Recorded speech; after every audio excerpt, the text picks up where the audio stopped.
Série à la découverte du Gabon. Les richesses naturelles du Gabon.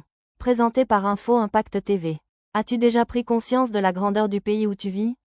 Le Gabon, ce n'est pas juste un territoire en Afrique centrale, c'est une terre bénie, un coffre-fort naturel qui regorge de trésors dont beaucoup ignorent encore la valeur.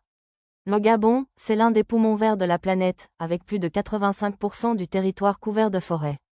Des forêts qui ne sont pas seulement belles, elles purifient l'air, elles nourrissent des milliers d'espèces, elles représentent une richesse écologique que le monde entier envie. Mais ce n'est pas tout. Sous nos pieds dorment des gisements d'or, de manganèse, de fer, d'uranium et même de pétrole.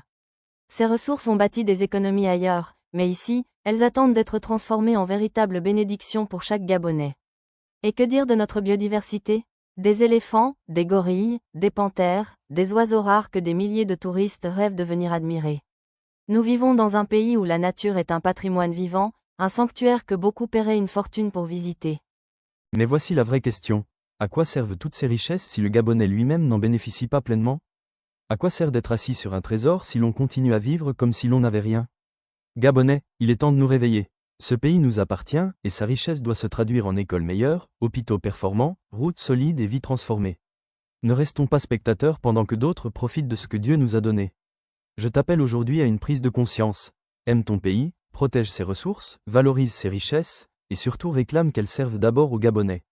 Si tu crois que le Gabon est une terre bénie et que son heure de briller est arrivée, écris dans les commentaires « Je crois au réveil du Gabon ».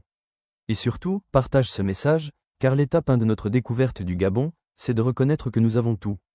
Tout est déjà là. Ce qui manque, c'est notre détermination à transformer cette richesse en prospérité.